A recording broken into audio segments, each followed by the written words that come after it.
I am Chandra, the Fly to Fit Chick, and you are hashtag Flyer Strong.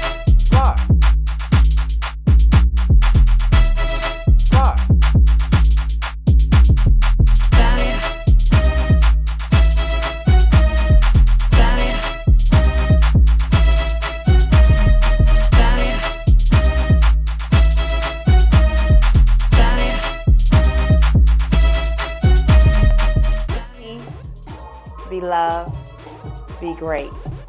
I can't wait to see you. Later, Flyers.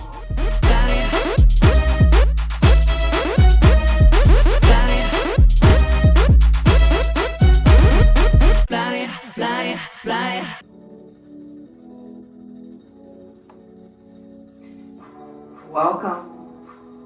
Good morning. I am Chandra, the Fly to Fit Chick. You ready?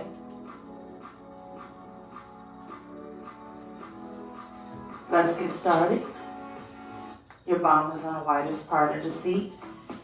You can feel or see the front of your seat. You gotta raise your hands, lower them to the handlebars. There's no weight underneath your feet.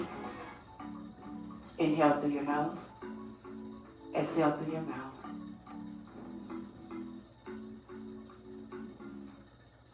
Make sure those shoulders are rolled back. Your core is engaged, and we're moving. Just pedal.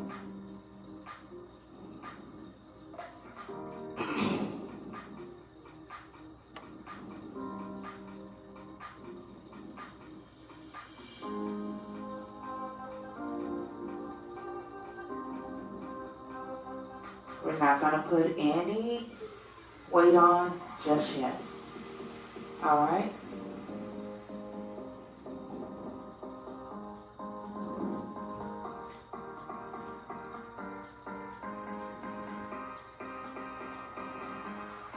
How you feel this morning? I am tired. I'm just going to say it.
I mean to do that. I'm sorry. I didn't mean to do that.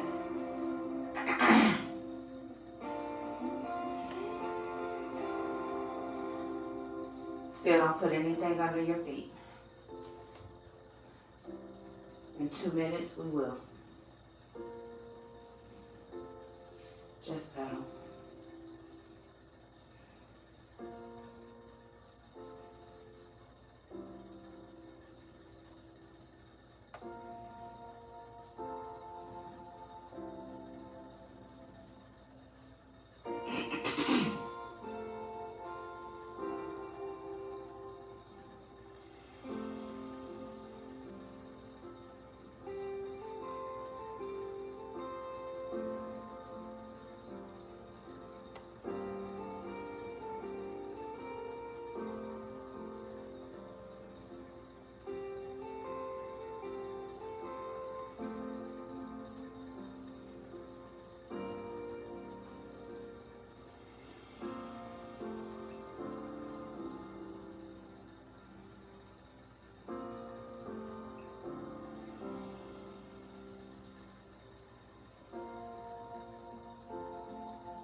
When this song ends, we're going to add weight.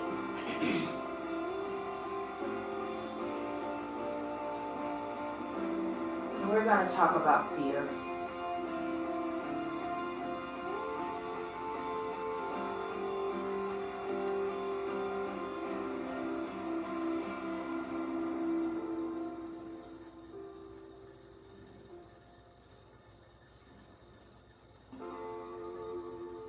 One more minute.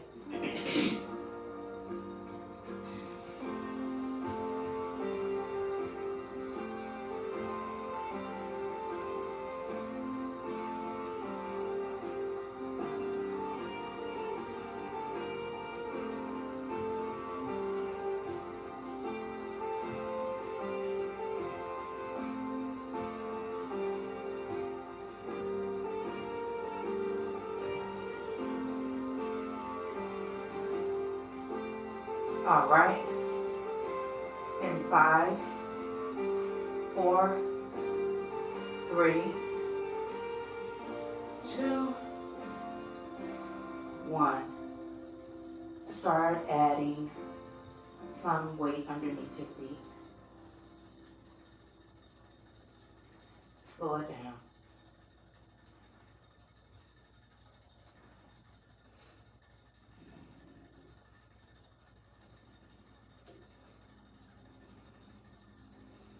Whew. I need to pop out.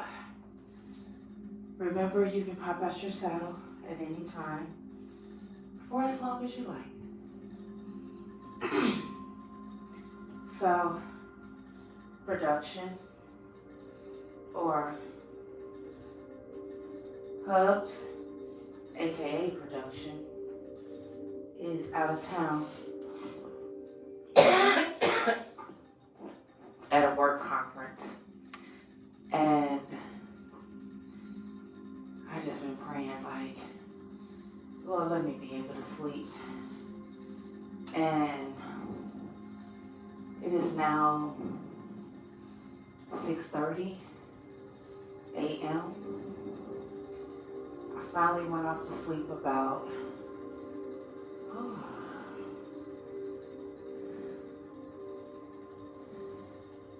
maybe 12:30, and I've been up since 4:45. I'm gonna try to take a nap. Maybe that'll help. Anyhow, enough about me. So I got up this morning. I sent an email out, and I believe the response is in my, no lie, 1,100 emails.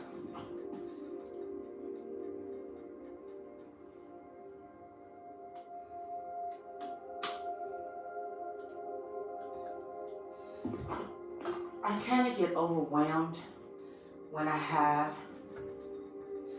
like, there's a lot of recordings on the television or emails. I get a little overwhelmed, and I step away from it because it's just too much, right? And then you order something and you give your email because of the order, and now they want to just spam your box with 3, 4, 5 orders a day, every day.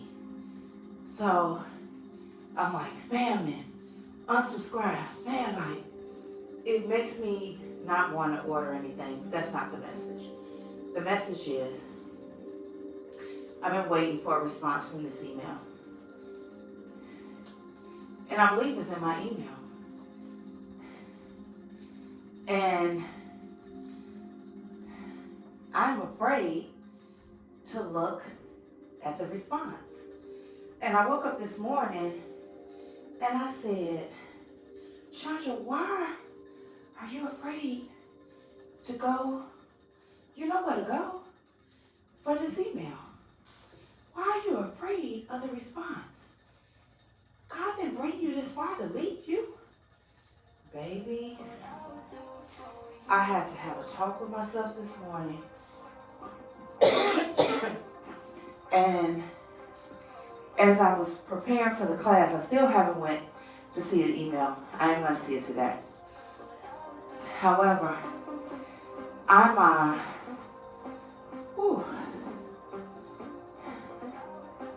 okay, I'm still in one, but baby, it felt like I'm in two. When my heart rate is going, and this, oh man, I don't have my towel. But anyway, so then I started thinking about, excuse me, when I was in school and I wanted to write this story, and I wanted to write this story in the Black English vernacular, also known as Ebonics.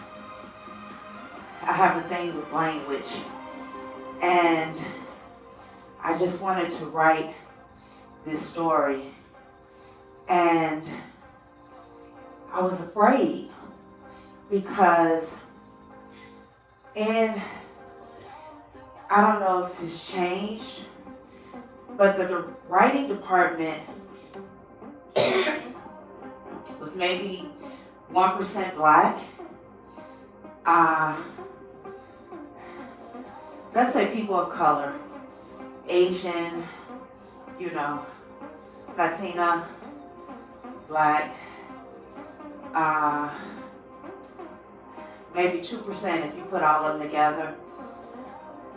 So the classes, no more than 15 people can be in the classes, and we sat in a semicircle. So everyone can see everyone. And the instructor sits in the center of the circle. And we submit our pages. However, in my 3 years of being in the writing program, I've only been in a class, this is going to be funny, with one other Black student, and her name was Chandra, and it was spelled the same way, and she pronounced it the same way. And everyone else was non-colored, okay? And I'm like, if I write this story, they may not get the language, because what will happen is the instructor, I want you to take the weight off. Take the resistance off. And just go. And I'm like, oh, they don't understand. Are they gonna give me? So then, let me just go back. So, let me start with this, and then I tell the story. So, I'm not affiliated with any religious organization. I believe in God and Jesus, the spirit that's within me. I'm not a preachy person, and I just, praise and worship and have conversations and read and meditate, right? So I was reading about when Jesus was in the tomb, and the two Marys came, and the door was open and he was gone. They went in, he's gone, right? Clothes stripped, he's gone. They come out and they see him.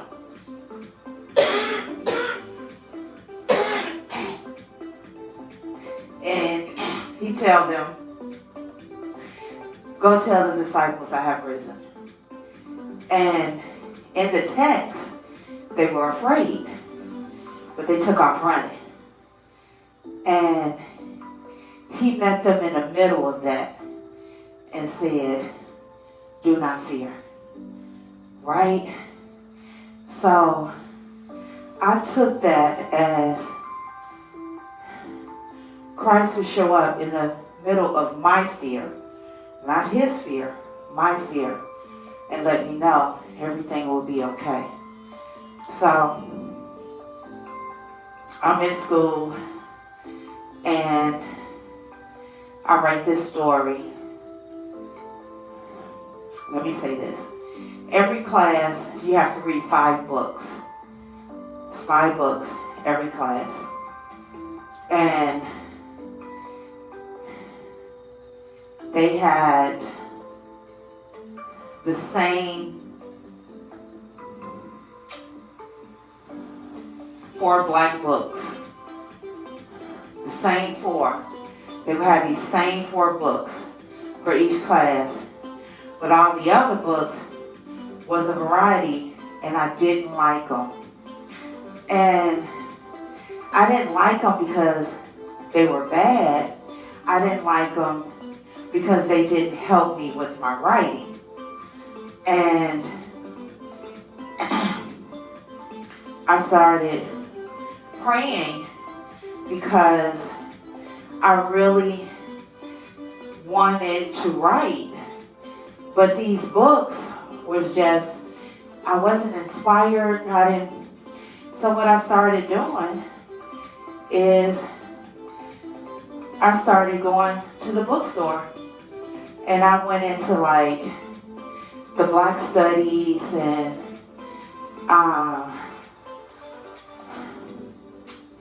fiction. And I just started reading different books. I would still read those books, but I was reading different books. And I wrote this story about gentrification and on 47th Street by the Green Line. And all the characters were not names like Billy, Bob, Joe, Mary, Sue. They were, I don't want to say, because I don't know if I take my story. And I wrote the story. And I'm like, I'm going to submit this story. I don't care. And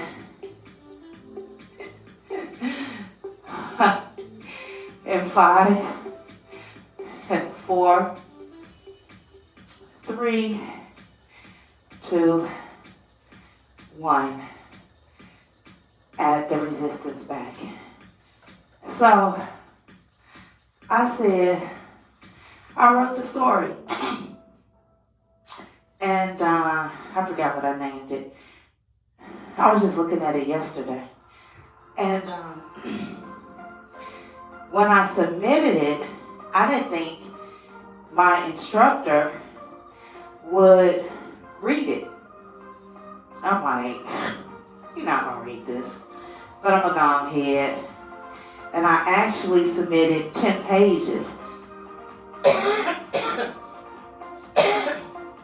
Because once I started writing, I couldn't stop. The story just was pouring out of me. So he was being supervised by one of the department heads. They would always come in for like one class. And the department head came in, and to my surprise, he was a black man, and I was like, he's one of the department heads? I've never seen him. Never heard of him? Whatever. So they picked my story, and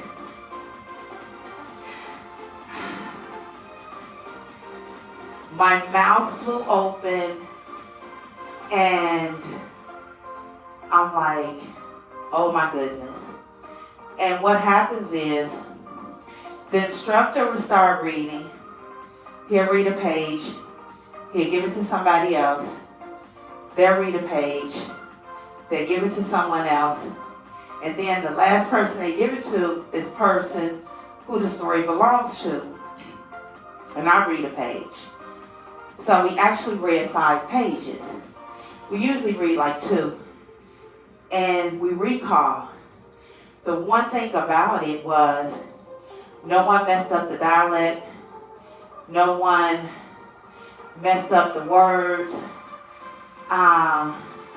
Struggled a little bit, but not as bad as I thought it was going to be. So when it came to me, the guest that was evaluating the class said, "What are you reading?" And I don't know what book it was. I think it was the Russian author. Oh, I couldn't stand his little arrogant butt. He said, "No, you're not reading that." And then my instructor said, "No, you're not reading that." I was like, "No, I'm reading it. I read it." We're not saying you didn't read it, but you didn't write this from that.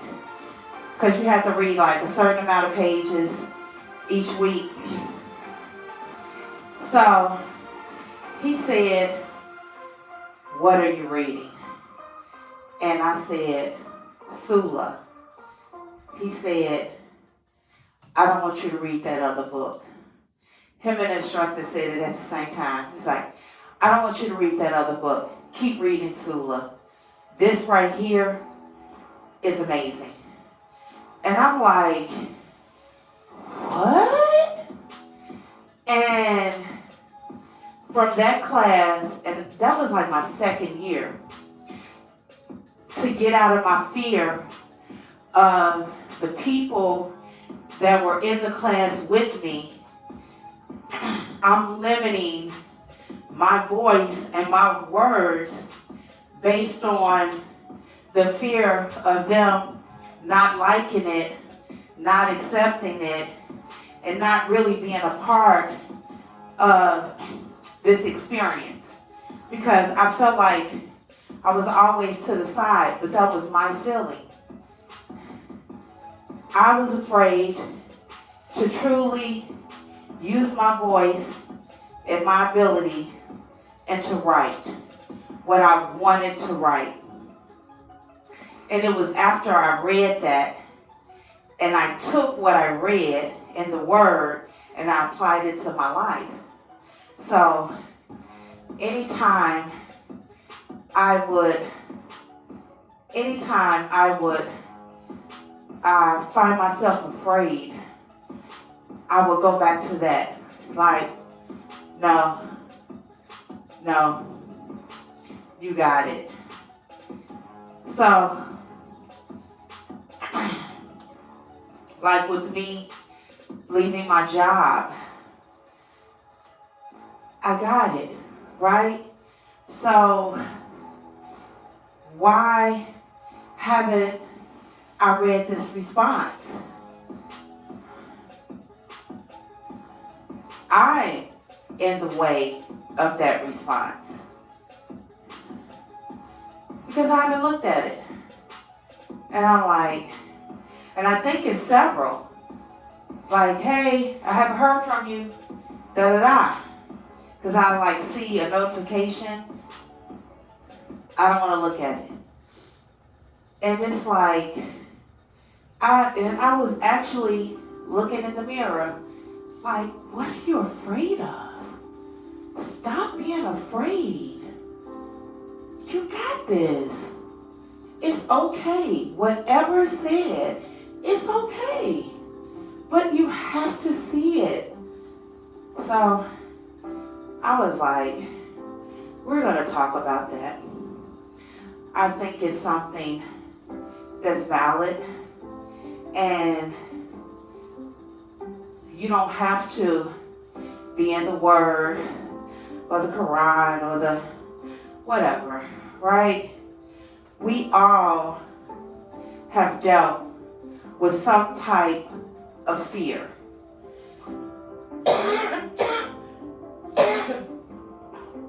And at the beginning, the middle, and the end of it all, it should be fear not, right?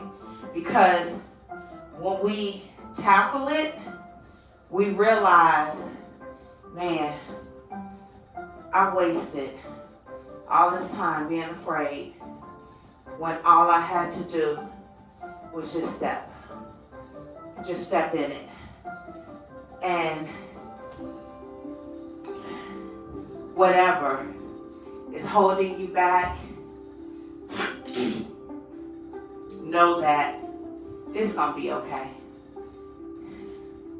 If you have to get some outside help, therapy, or maybe a good Judy or Joe to help you, then do that. But don't live in fear. Don't live in fear. It can be truly crippling. And you look around and everybody is going about their way and you're afraid. Don't be afraid. Don't be afraid. It took me, it's the big joke of saying that black people can't swim. I couldn't swim. My son can swim. My daughter can swim. My sisters can swim. So, I couldn't swim. I was afraid. And right before the world closed, I said, I'm going to face this fear and I am going to learn how to swim. So I need to find some adult swim lessons. And it was at a park right down the street from my house. And really not right. Everything is down the street to me. It's about 15 minutes away. So I went there. The first day I got in the pool, I just started crying. And his name was Sam. He was like, what's wrong? And take the resistance off. Take it off. And just pedal. So he was like, I said, I just want you to know this is like a huge fear that I have. And please just be patient with me. He said, thank you for letting me know, and I will. And he was. He didn't finish the class because he got a promotion. And he went to another park district. And I end up ending with a young lady that helped me. Listen, I didn't even realize this until right now. Wow. So, on my back, I can back float, I can backstroke, I can do, and it feels so good. The sounds of the water, just looking up, but when I gotta go forward, baby. So, oh, Lord, you are funny. So, I'm swimming, trying to get to the other end of the pool. And I stop at the middle of the pool. I stop right at the middle. And we're in the middle, And I'm like holding like a board. She has the top of the board. She's walking backwards. And I'm on the board. And I'm pedaling my feet. And as soon as I get to the middle, here come the tears. And I got to stop. And she said, where is this fear coming from? And I said, I don't know. She said, you know. And I'm like, I don't know. She was like, is it me? I'm like, no. She was like, you're doing so well. You have come so far. And I was in like week 12.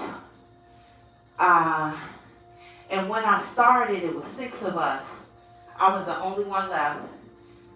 Not only did I come every Saturday, but my husband, who is an avid swimmer, former lifeguard, he would come with me. We would go on Tuesday and Thursday to practice what I learned the Saturday, and it helped me get to the other end of the pool. That was my goal, to start at one end, go to the other without stopping. And I would always stop in the middle. Oh my goodness. So, so she said, no, we're going to talk about this. She said, because it's something holding you back, and we need to realize what that is that's holding you back. And I'm like, I don't know. She was like, come on, let's go back. And we walked back, and we were standing in the pool, and the vision came to me. So I was about between 10 and 12 years old. I want you to add some weight underneath your feet. I was about 10 to 12 years old, and I had a little childhood crush on a lifeguard.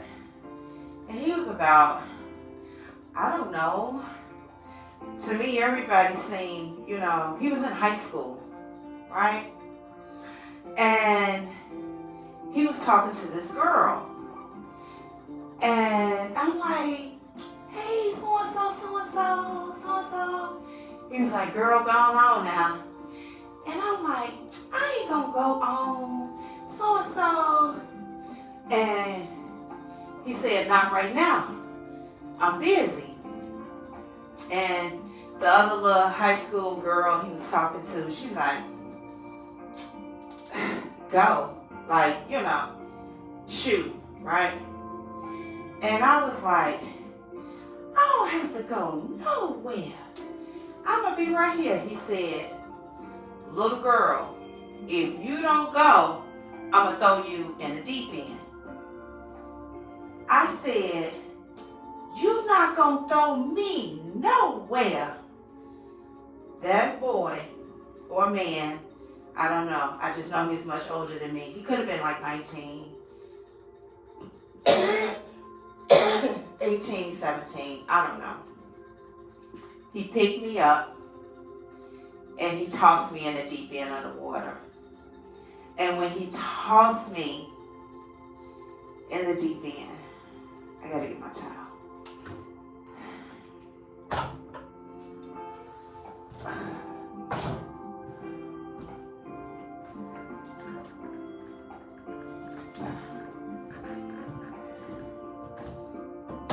When he tossed me in the deep end, I truly thought I was going to die.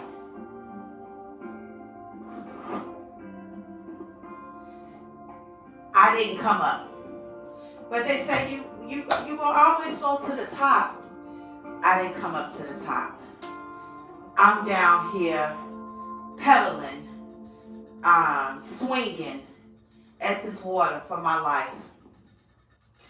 And sad to say, another lifeguard jumped in, pulled me up, and pulled me out.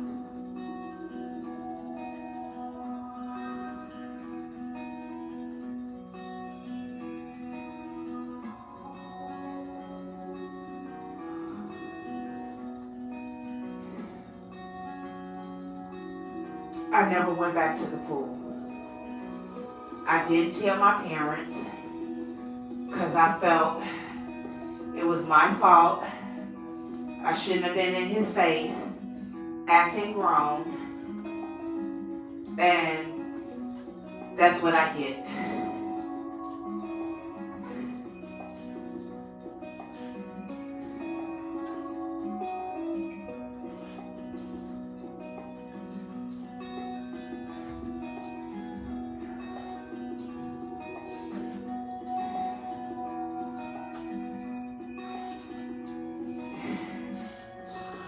Her name was Nicole. That day with Nicole, not only did I face my fear by getting in the water, I confronted a memory that I had completely let go of that was stopping me from getting in water.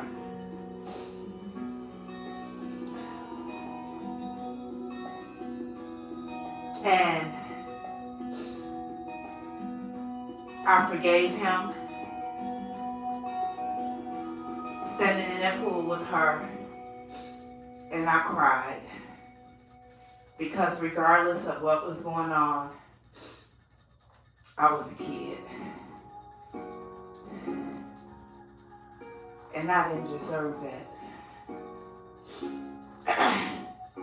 And I think he got fired. I don't know. Because I never went back. I never went back. And I never saw him again. And after I realized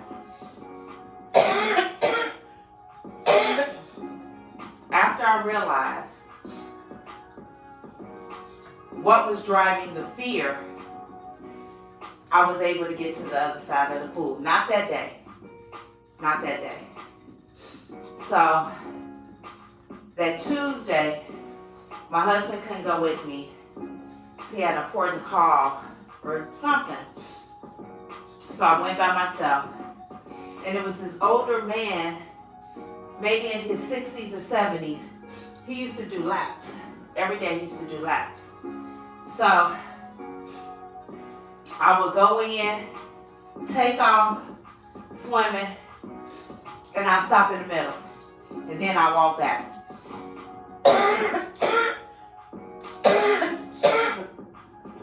And then I take off again. And I stop. And I walk back. So when I walk back, maybe the third or fourth time, he was already at the end. He said, "Can I ask you something?" I said, "Sure." He said, "What is your goal? What is your purpose?" I said, "To get to the other side." He said, "Then why do you keep stopping and going back?" I said, "Because I just want to make it, one time." He said, "You're not there yet. So what you're going to do is you're going to keep going. And when you stop, you're going to start from there and you're going to go again. And if you stop, you're going to start from there and you're going to go again." Now, at this point, this is like week, I want to say 14, 15. It was a couple of weeks after I had that conversation with Nicole. And I felt so much safer in the water. And all the lifeguards knew me. Everybody knew how I was afraid and da-da-da. And then I think Nicole told them what I told her. And then this man was seeing me every Tuesday and Thursday. He wouldn't come on Saturdays. And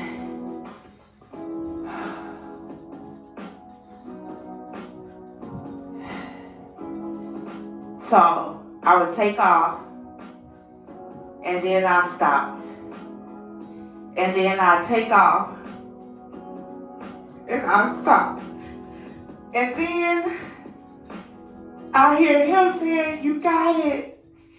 And then the lifeguards on the side like, "Chandra, keep going, you got it." And they clapping. And I made it to the other side, y'all. I made it. He said, "Okay, now you gotta get back." Going back up, only stopped 2 times. Going, I stopped 4 times. Going back, I stopped twice. And then it got to where I only stopped once. And I was never able to swim the length of the pool without stopping, because then the world shut down and the pool closed. So that was one of my greatest accomplishments, with doing it afraid. Didn't know why I was afraid, but I did it afraid. And now the fear is gone. And I was met in the middle of that pool. And from there, we figured out what it was. Baby, let me tell you, don't live in fear. Do not live in fear.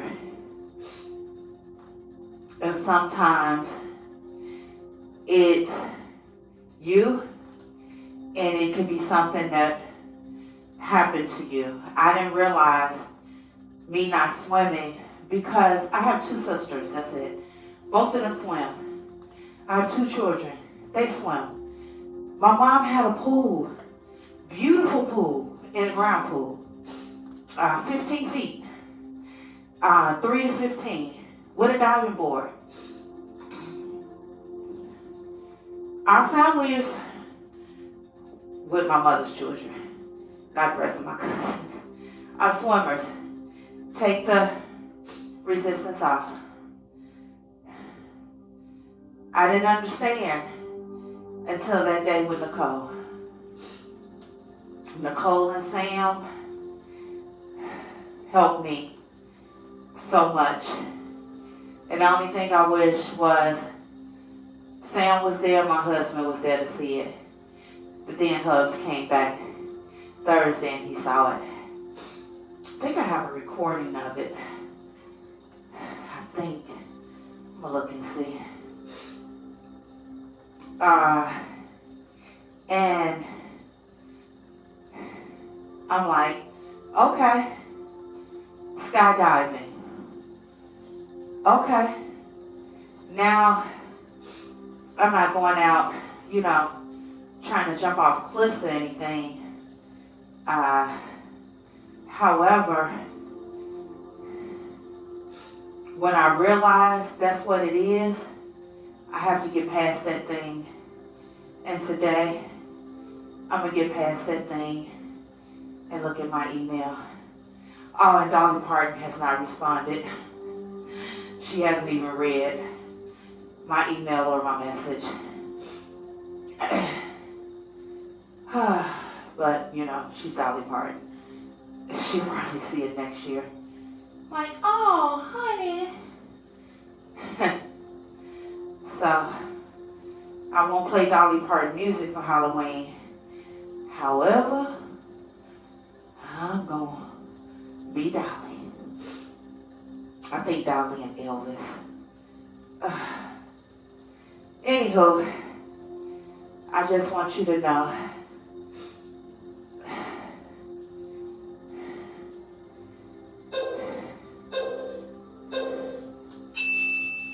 let go of your fear and face whatever challenges you need to face.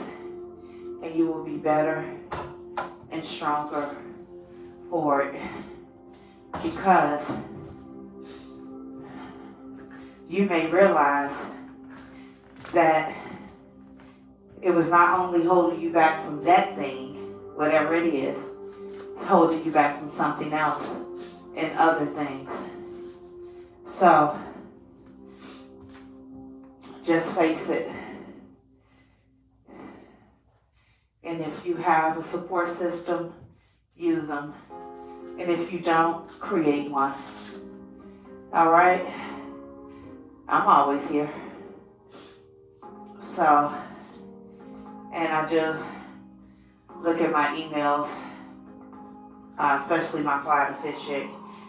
Hold on.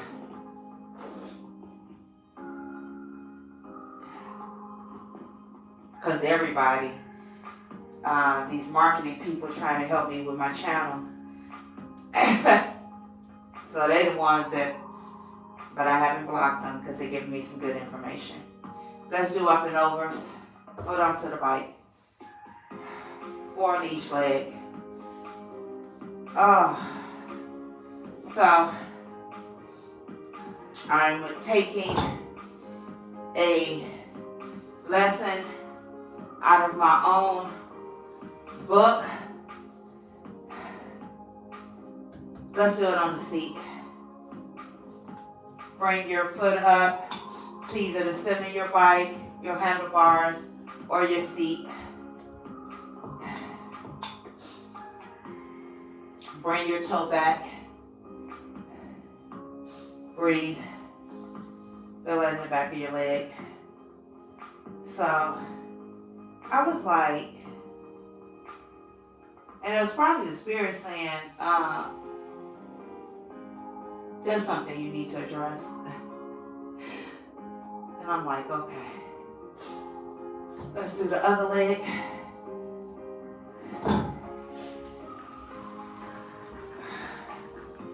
So, I will be addressing it today. And I'll let y'all know about it tomorrow. I'm so happy. My husband will be home tomorrow. Oh, I'm so happy. Oh. I'm going to get some good sleep.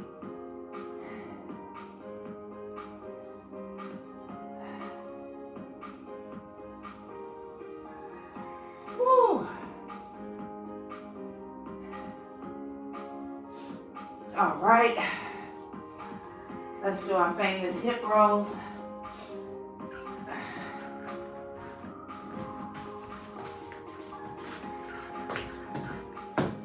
I have to put on my sliders. You ready? Let's go. Oh. And look, I was not trying to cry. I was talking about an email. But I think it's important that we have discussions and conversations about those things. All right, let's go to the other side. I'm gonna be a cafe person today, y'all. What's a cafe person? A person that goes to the cafe and have, what's the last one?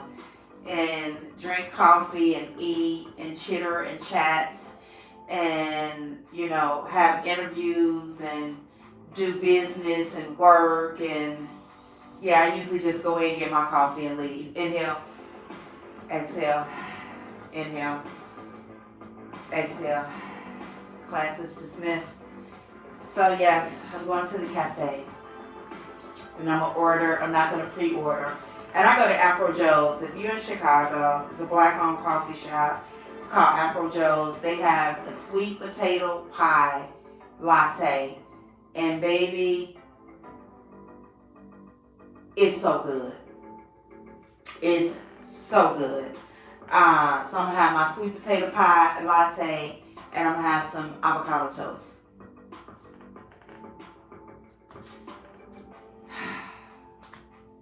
Face your fears. It's going to be all right. You didn't come this far to be loved here. You didn't come this far to be just to come this far. There's further that you need to go. And you can't if you are trapped and afraid by fear. All right? I love you all. Be peace, be love, be great. We are Flyers Strong. Later, Flyers. Flyer, flyer, flyer.